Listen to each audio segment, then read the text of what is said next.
When I was around 10, I met a strange boy who seemed to appear from nowhere, but after about a year, he disappeared. Now, I know the truth.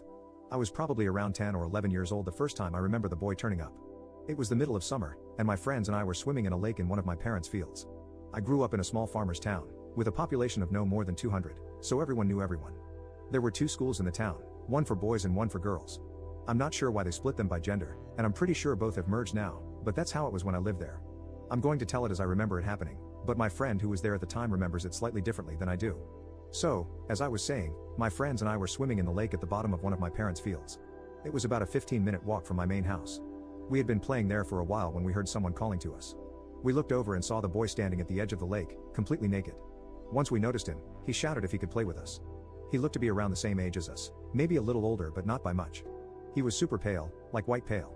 I remember being amazed and kind of jealous of his super bright green eyes. He also had shoulder-length white blonde hair, like Draco Malfoy blonde. I looked at my friends, and we said yeah, and he came into the lake with us. None of us recognized him, which was weird because we had all lived in this tiny town for our whole lives, and everyone basically knew everyone living there. He introduced himself as Richard but said he preferred if we called him Richie, so we did. I remember asking Richie where he was from, but he would get all awkward and never give a straight answer. Anyway, after a while more of playing in the lake, Richie seemed fun, and I invited him to come back to my house for supper. He straight away said he would love to come, and my friend was like, "Don't you need to ask your mom?" To which Richie said something like, "Oh, she won't mind." Remember how I said Richie was completely naked? Well, that wasn't so strange. In fact, I'm pretty sure we all were. My friends and I were all boys, and we would skinny dip in the lake normally, so it didn't stick out to me when he first arrived like that. But what did stick out to me was when we got out of the lake, dried, and dressed ourselves, Richie had no clothes with him to get dressed into. I remember thinking that was super weird, but he said something like, "Oh, I must have forgotten to bring them," which again, I thought was very odd. Like, how do you forget your clothes?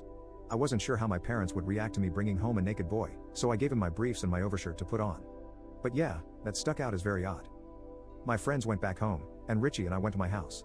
My dad was like, "Where are his clothes?" I just made something up. I'm pretty sure I said something like his clothes got wet, so we left them in the sun to dry.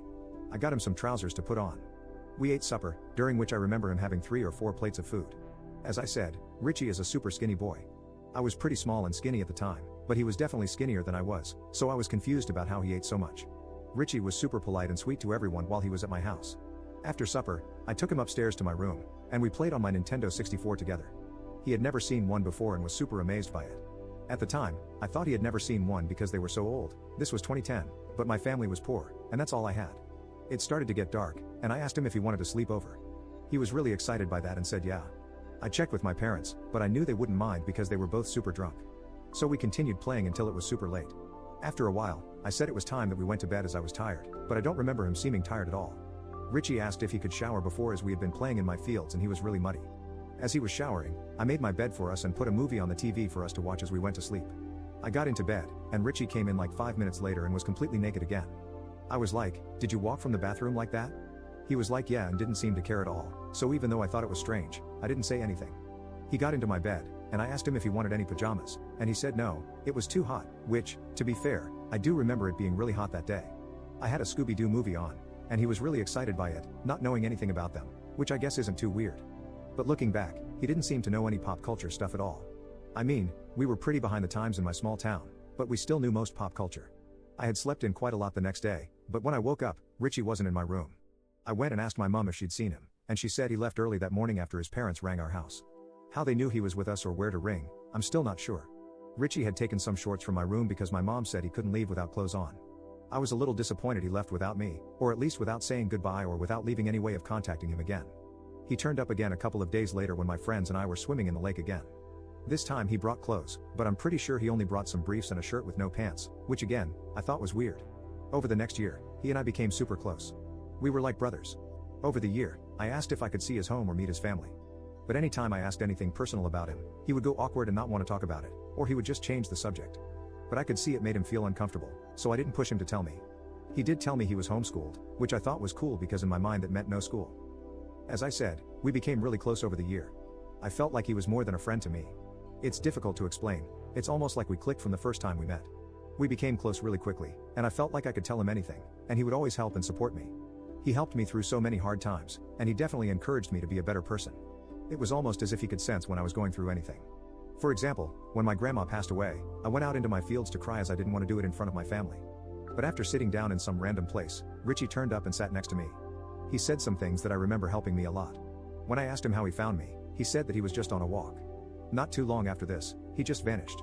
It had been a little over a year since the first time he appeared at the lake. It was around September the year after, so it had been around a year and 3 months.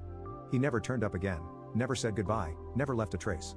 I was massively upset, and I really missed him. I would walk around the fields looking for him, and I would hang out by the lake where we first met, hoping that he would turn up, but he never did again. I still don't know what happened to him. I've tried searching social media for him, but with no luck. And since he would never tell me that much about his life, I don't have that much to go on. I asked my parents what they remember about him. They said they remember him being odd and that they were unsure about him at first, especially how he had a tendency to strip naked whenever he felt like it. But they also said that he and I were inseparable, and wherever I was, he was sure to be found there too. They said they remember me being heartbroken when he stopped appearing, and they weren't sure whether they should call the police about him being gone, but they never did. I suppose this is a long shot, but if you're reading this, Richie, reach out to me. I'd love to speak to you again and get some answers to all the weird things about you. Update 1. With the help of everyone here and so many lovely commenters, I tracked down a distant relative of Richie who put me in contact with Richie's older sister. A sister that I did not know existed. For the sake of clarity, I will name the sister Sarah. Sarah helped put into context Richie's odd behavior, his unwillingness to show me his home, and his disappearance. Sarah and Richie both suffered abuse and neglect at the hands of their father.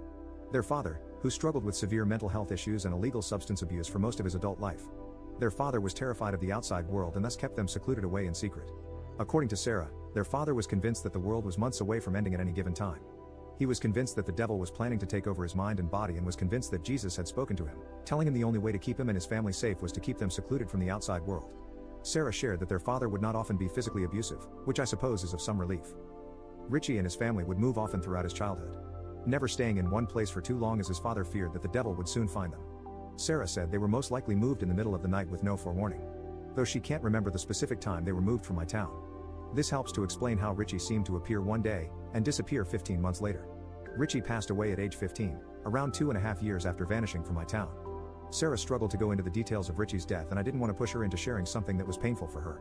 Though it seemed that Richie deleted himself. Sarah told me that Richie would often speak of me, and the time we spent together. And that all Richie ever wanted to do was to come back and find me. Sadly, he never managed that. She said she thought that I was just imaginary. She isn't sure how Richie would sneak out of the house to meet with me, but said that their father would keep them locked in their rooms for days and sometimes weeks at a time. Sarah told me she has a collection of Richie's diaries, which I do remember him writing occasionally. She has offered to send them to me, which is lovely of her. She told me that a lot of the writing is about me, about our time together, about how he wanted to find me again so we could run away together. Again, she never thought I was a real person. Hearing that was so incredibly bittersweet. I look forward to reading those diaries, even though it will be incredibly difficult at the same time. She said she is glad that Richie managed to have an impact on someone on this world. I wish that I was able to express the impact that Richie had on my life. I wish I could tell Richie the impact he had on my life. I want everyone to know Richie. I want everyone to know what an amazing, kind and beautiful person Richie was. This post is difficult for me to write. Deep down, I think that I resisted searching for Richie more in case this was the outcome. Sarah told me a lot more information, but I've decided to leave out most to respect her privacy. Sarah is away and safe from her father, which I am so glad about. Again, I just want to express how thankful I am for all of you who have helped. For all of you who have offered emotional support. Thank you so much. Richie, I love you. I'm sorry I couldn't help you. I'm sorry I didn't pick up on the signals that you were in danger. I hope you can forgive me. Richie, you were the only true friend I've ever had. It's so hard for me to write this. I feel so sick that I didn't do more. Richie, I want you to know you saved me so many times throughout my life. So many low moments in my life have been helped because of the memories of you. I am so sorry I wasn't there for you the same way you were there for me. I love you so much, Richie.